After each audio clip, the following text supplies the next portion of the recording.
Welcome back to another episode of Talk to Tea. But my guest today is a ray of sunshine. She's a singer and a presenter on both television and radio, and her name is Rachael Adebiyi. Catch us in a moment.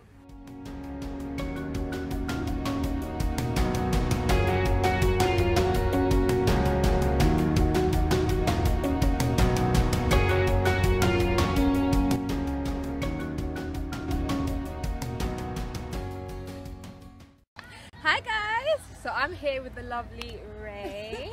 So Rachael, yeah? So your stage name is Ray. Yeah. Ray of Sunshine is what you get called a lot. How did that come about?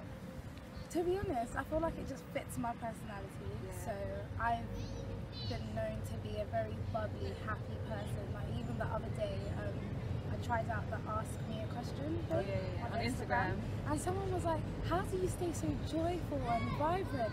And in my head, I was like, it's not how I stay vibrant, it's just me. Yeah. But I think even thinking further than that, I was just like, well, it's God, essentially. Yeah. Because if God is in me and He's my source of joy, then I will be happy. Amen. The joy of the Lord is your Yes, strength. amen. That's amazing. So you are a singer and a presenter. I want to start off with talking about you as a singer. Okay. There's some very exciting things that's happened in your life recently. Yes. You have a new single, Yes.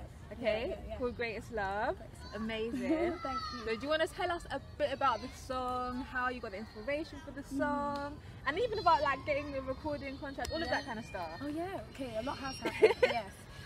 So Greatest Love, I would say, is a love song to God. Love, in thinking about love, I think over the past months and stuff, you always hear the verse of, I think it's faith, hope, and These in the name? yeah, but the greatest of these is love. And just hearing that so much, I think has really made an impact in me. And I always say, like, whatever is in you, like if you write a song, that's essentially what's coming out.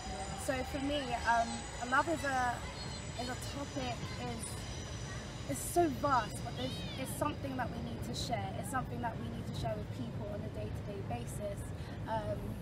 So yeah, it's funny. The story is funny because I actually wanted to release this for Valentine's Day, which would have fit perfectly, but God so had it. You know, God's timing. When people say God's timing, I've walked in it, so I've seen like when we say God's timing, it's essentially things may come up, but not looking at it like, oh my gosh, this has happened, but looking at it as maybe this is not the right time. So of course it fitted with like Valentine's Day and love, but essentially I wanted it to be about God's love. But hey, still released it in June, and I think it really fit the time in terms of it being a very vibrant song. You know, during the summer, people are together with family, and essentially what we're doing is spreading love. The process of it, I think it was good. Greatest Love, the way it's come about, if you hear what it was originally, it's very different. Really? Yeah, it's changed.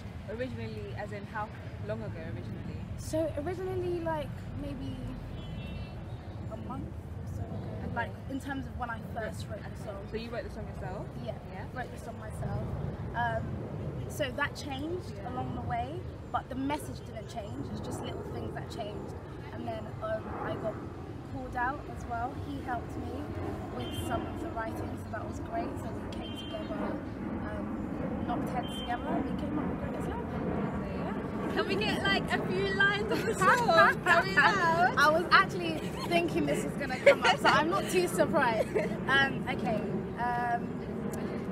When I see the sun rise up in the morning, I think about your love.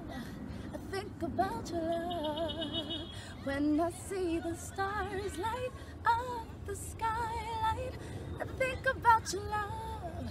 Lord, I think about your love. Wow. Yeah! Thank you so much. So beautiful. Where can people buy the song? So it's on all digital outlets. YouTube, the thing is, for every one of you, if you don't want to pay, I'll say it's okay. You can go on YouTube, get it for free. But it's also iTunes, Apple Music. Yeah. If you want to sow the seed into my ministry. Amen. Amazing, amazing. Yeah. So that, no, the song is so beautiful, and even just, I guess your voice is so anointed as well. I think the first time I heard you sing was at an event that, what is the first time? I think it was at one of Pure Heart's events. I think that's when I first heard you actually minister, and it's so amazing. Just share a little bit about your journey, because I guess singing has singing been something you've always done? Is that true? Yeah, but how has that changed in terms of your walk with God? Like, when did your walk with God start, and how has your, I guess, your music and ministering through music, how did that change as your journey progressed? So I would say my walk with God, in terms of giving my life to Christ, that was at 11. I've been singing from like 10 years old. I remember like in primary school that we did our year 6 play, Joseph's Technicolor Dreamcoat, and they gave me the narrator role. And because it was a musical, of course the narrator had a bulk to sing. So I have been singing since then. After that, what I normally tell people when they ask me this question is consistency. So wherever I've been, I found myself singing. So whether I was in primary school, whether I was in secondary school, whether I was in university, there was not one point that I would be like, oh no, let me just not sing. Like, I always made the effort. I think there was a shift around, when was it? Maybe like 17 or 18. I started backing up for, what do you call it, some like guest ministers and stuff like that. But I feel like that was a preparation ground, that was a training ground for me to see what it would be like. But then afterwards, I started getting called to come and minister. So then the first question that came was, is this something that I want to do, like, seriously? And then it was funny, like a friend of mine said that I should record one of my songs, which was my first single. And then when I recorded that, I think it was after then that I was like, wow, this is actually serious. So I think from then, also hearing prophets, what they've said, and just in terms of like when I think about the dreams that I've had in the past, God has been telling me from when I was younger that this is what I need to do. So yeah, amazing. So in terms of where you are now, in terms of speaking specifically in that part of your journey, where would you say you are in that journey in terms of, if this is the big vision that God is, there's a big vision that God has given to you, where would you say you are in that journey to get okay, and that's a good question. I think each time I'm growing, thank God for that. I can look back and be like, oh wow, like you've grown, you're doing this more. Just yesterday, literally, I was like, oh my gosh, I remember when I used to hold back a bit when I was singing, but now I belt it out because I don't really care. And I say that because when God is giving you something, it's not for you to care about what others think, because essentially I'm doing it for Him. So in terms of the journey, I would say there's still a way to go, but I'm not the same from where I am from. By God's grace, you know, given maybe 5 years, I'll be much closer to the goal. But again, it's hard to say, because even just the way God is working in my life, there are things that I would have thought would have taken a long time, and it's come about so quickly. So I really couldn't really put a specific time frame. That's really amazing. I wanted to ask you a question about being a worshipper. What differentiates just being a singer from being a worshipper? What, for you, what would you say is the key difference? I guess for even other people that they feel that that's where they're called to, what would be the difference? What makes someone a worshipper as opposed to just being a singer? Oh, okay, I get what you mean. For me, I think the difference is, I'll put it as simply as this. A singer is more focused on their vocal ability, whilst a worshipper, for example, Nathaniel Bassey, he is more focused on the call.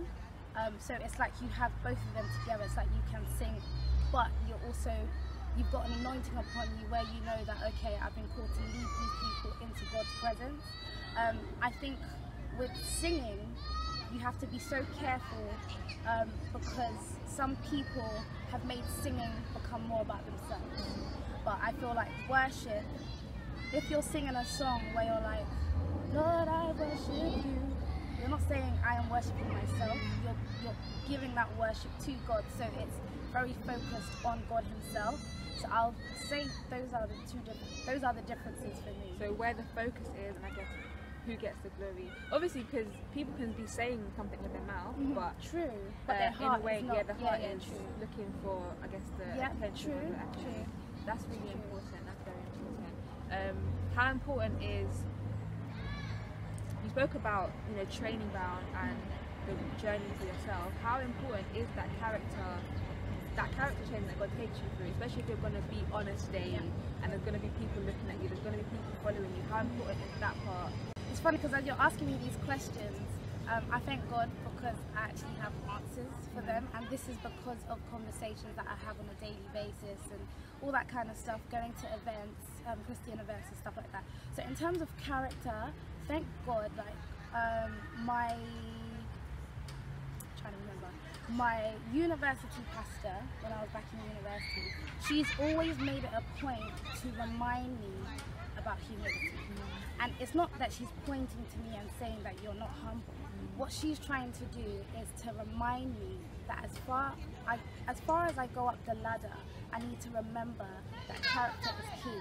And one thing that she kind of left with me is the fact that if I go to an event and I sing, and I've got a fantastic voice, but then my character is bad, I will not be remembered for the beautiful voice I have. They will be like, oh, that Ray girl, did you see her? Like, she was not even smiling, she was cutting eyes, she was doing this. So character is so, so important. And just the other day, I read a verse, and it was talking about King Herod, and how I think the people were praising him and worshipping him.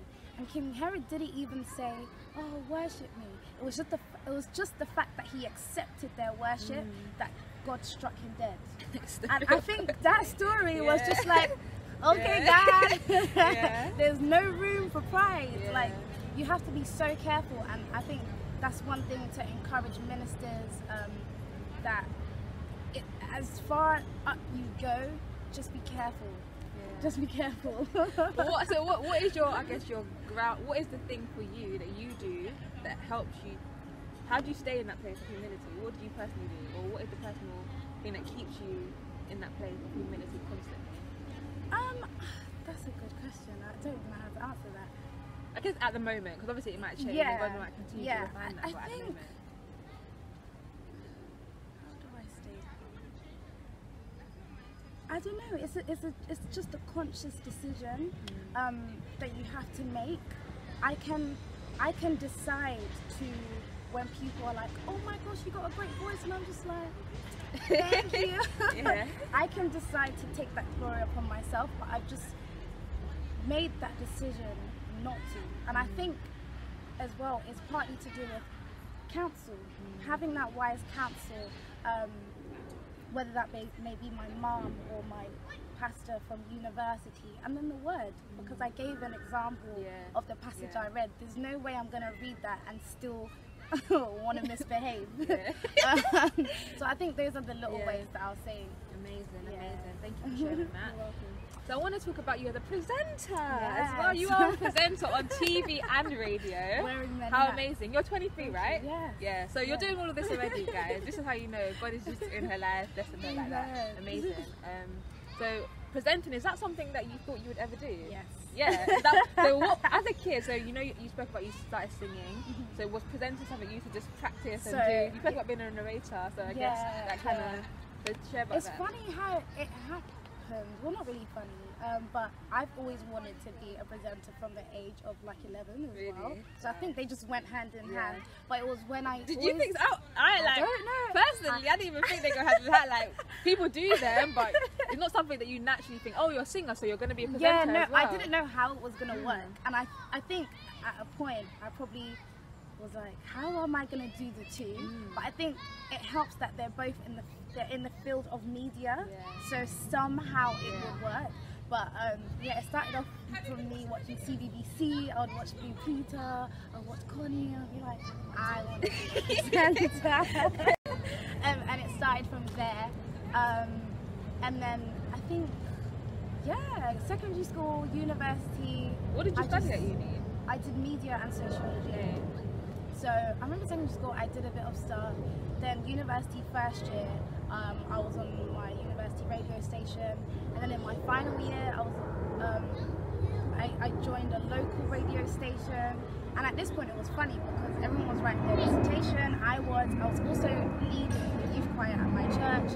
So a lot of the time, even I was asking myself, like, Lord, aren't I doing too much? But you know, your gift makes room for you, and God just allowed it to happen. Not in terms of allowing it to happen, but everything worked out. And why I know that is there's evidence for it. When I finished with a first class. So I was just like, Lord, I'm doing all these things. You had grace in your and life then for still that. finished well. So That's amazing. Yeah. You definitely had grace. You definitely had grace in your life for that. So let's talk about radio first. So Premier Radio. Yeah. Speak about how did that come about, and share with everyone like what you do on Premier Radio. Okay. So Premier Radio came about when I finished uni. I basically sent them an email because I'd been on there for an interview for my first song. I just thought, okay, let me just email them. Your first song was In Greatest Love? No. Another song? Yeah, another What song. was your other song? That was So Good. So Good. Yeah. Okay. Oh yes. Yes. Yeah. So because I'd had an interview on there, I kind of had a contact. So I emailed and said I'd really love to do some work experience. Did work experience, and the rest is history. I'm here now. So I am a presenter on Premier Praise, and then I also assist on the Woman to Woman show. So I've got two things that I do, and I would say I enjoy it. Like, of course, I still went through a training process of how to be a good radio presenter, the things that you need to do, and of course there's still things that I'm still learning to do, but for the fact that I can still do it is exciting. So where can people tune in and hear you on Premier Radio? So you can listen to me at the overnight show with Ray on Premier Praise on Saturday midnight, and then it'll be till Sunday 2 a.m. So if you're the type that doesn't sleep, or maybe you work late, then you can tune in. Yeah, that's amazing. And you have something new that you've just shared and just started on TV. Yes. Do you want to talk about that? Yes. Okay. So the new thing I'm doing is I'm a presenter for Pure Music, which is on Fame TV, Sky 452, and that's basically like a gospel music video show. So I interview guests. People like yourself get to watch gospel music videos, just that in terms of not being on YouTube. Everyone's music videos on YouTube, but this is a platform for people to actually watch their music videos on. I would say that's the easiest way to describe it. But yeah, that role came about. I thank God for divine connection, because even getting into the company, that was through a family member of mine. And I started off with a role that I didn't quite want to do, but they were saying that, look, do this role, we need this role, and then hopefully when something comes up for you, then you can do it. Something else came up, tried to do it, and we recorded like 3 weeks or so. For some reason it just wasn't working, and I think God just didn't want me on that. How did you feel at that point when that kind of fell It was through? a bit disappointing because I had worked for it, I'd put time in it, but the way this then came, I was just like, this makes more sense, you know. So I'm really happy that, honestly, I give God the glory, because I look at, I don't know how to put it in words, like to actually live in your dream and to do what you want, and it's not as if like I'm 30. It's just a testament, as you said, to what God is doing, and it's just following Him, but also being patient, because most times we want things right now. It's not like I got it straight away. I had to go through a process, but just hanging on to Him and trusting that what He said He will do. What would you say to people who, I guess, they have a similar dream in terms of they want to, in terms of media, like to be a singer or presenter or anything in the area of media, but they haven't experienced I guess the open doors that you've kind of experienced, what encouragement would you give to them? They've had quite a few no's and knockbacks and things falling through. What would you say to them? I would say one thing is consistency. Don't give up, because there's been pivotal moments where I'm just like, is this even what you want me to do? Am I meant to even do this presenter thing? Like, there will be those moments, but I feel like it's consistency. I feel like when the opportunity is not there, it's the time for you to train for when the opportunity comes. Because then if the opportunity comes and you're not ready, then you've missed an opportunity. And I just think trying to put yourself out there as well is another thing. Sometimes opportunities won't come to you because they don't know who you are. You've not given them a reason to see what you're able to do. So I think there's that element as well. And also mentors. Speak to the people that are already in that field. Ask them what to do. No man is an island. You can't do anything by yourself. So I think those are the things that I would say. I have a question with regards, you know what you said about put yourself out there. Can you share with people what would be the difference between putting yourself out there, like how do you still be led by God in putting yourself out there? Do you know what I mean? So it's not like you trying to push yourself out there, like take me, like knock down doors, but in what way would you put yourself out there but you're still relying on God and trusting in God? I think that's a good question. I think sometimes we will ask God for direction. Lord, do I do this? Do I do that? And it almost seems like you can't hear anything. And that's happened to me sometimes, where at the end of the day, I'm trying to work out my faith, right? I'm not always gonna get it right. But there's sometimes I will just maybe do something, put something out there. But then in doing that, if it's worked, then fine. If it hasn't worked, then to me it's probably maybe it's not maybe what I'm meant to do. But I think the thing that I would say is keep praying in the process. Even if you get it wrong, I believe we serve a God that will redirect Amen. So I mean, that's why I keep saying we're not perfect. I'm not always gonna get it right, but even if you take a missing turn, you know, by saying, Lord, is this where I'm meant to be? He's like, no girl, come back here, then that's good, thank you. You're welcome. So a quick question I have is, what is the main difference between presenting on radio and TV? Okay, this one I can tell you. With radio, I think it's a lot about the voice. You have to put character in your voice. You're trying to make people feel a certain way, and it's all in the voice because people can't see you. So in terms of like when my show is, it's late at night, so most times I'm like, hey, you're watching the overnight show with Ray, tonight I'm gonna, as opposed to if it was like in the afternoon, I'll be like, you're watching Ray, like kind of a thing. It's gonna be like very up there. So just kind of judging the moments, the time of day kind of a thing, but knowing that it's all in your voice, that's how you make it happen. With TV, I feel like it's a package. It's your voice, it's your face, it's your gesture. Gesticulation. Oh, okay, I don't know the words. It's all of that. Wow. So I remember when I was shooting for one of the episodes, although in my head it seemed like my voice was still up there, it was not showing on my face. So the producer's like, I need you to smile, and I'm just like, I am type thing. So I would say those are the differences. There's more to think about when you're on TV, because you're keeping up with your appearance, your posture, the way you speak, the way you're engaging, the way you're looking, all that kind of stuff. Wow, that's good advice, guys. Take that. Take that. Wow, this has been so good. Thank you so much for sharing all of that. So what are your, let's just talk about, let's not talk about long term, but in the immediate future, what are some of your goals and things that you've got in the pipeline? Well, I would say like more music. I know I kind of took a break, but more music. Just probably like more live shows and stuff. Hopefully that will come about. But yeah, I've got a great new manager, so I know working with him, there's going to be a lot of things in the pipeline. When did you HFP? Shout out HFP. When did that come about? That was like end end of last year. Okay. End of last year.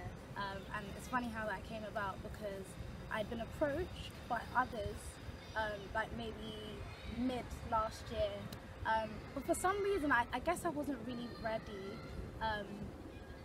Sometimes, you know, you feel like it's fine. I can do this. I can, because essentially I was managing myself, and I just didn't feel like I needed anyone. But then I was hearing, like, you know, just a word, and I think the word I was getting is, for you to get to your next level, you need people to help you. So I think that word came at a good time.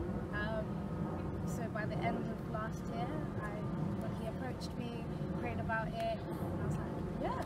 That's so good, so good. Thank you so much, Ray. I really enjoyed this interview. I think there's a lot of things people can take away from this interview as well. So to finish, I have a hot 10. Okay, so I'm going to ask you 10 questions. Okay. So, sweet or savoury? Savoury. Savoury, yeah, I'm kind of on the side as well. Would you rather be too hot or too cold? Too hot. Yeah, All day. Summer baby. What's the last thing that you ate? Last thing was a croissant. She did it properly as well. Straight. Twitter or Instagram? Instagram. Yeah. You're stranded. Like fading. I know. You're stranded alone on the island, and you're only allowed 2 items. What would they be? Wow. My phone. And potatoes. Potatoes? I love potatoes. That is so funny. Probably not potatoes, but I'm just thinking like of food. What am I gonna eat? So if there's one thing I can eat all the time, it would be potatoes. I guess you could plant that as well, and it can be good. True. There you go. Do you sleep with your socks on or off? Oh my gosh, I sleep with them on. Ah, see guys, I told you there's people that do this. No, do you know? Oh my gosh, do you know? Yeah, I won't sleep well if you don't have the body. Yeah, it's as if half of my body is awake. Actually. So this part of my body is sleeping, and then this part it's really weird. I've always thought that was why am I asking this question? But one of my brothers does this, and we can never understand for the life of us why. Like it just feels No. But then you're now telling like yeah, I think there's a science behind it. No, that's just funny. If you could live anywhere else in the world, where would it be? Ew, a nice hot country, maybe Seychelles. Yeah. Okay. What's your favourite smell? I would say sweet and strong. Sweet and strong. I'm thinking of perfume. Okay. Right? What were you thinking of? I don't know. What are you talking about? The specific Whatever like you want. lavender Whatever you want it or to mean. It doesn't matter. So sweet and strong, that's fine. vanilla. Okay. Yeah. And if you could have one superpower, what would it be? Yeah, I think reading people's minds. Is it? Yeah. I want to know if you don't like me.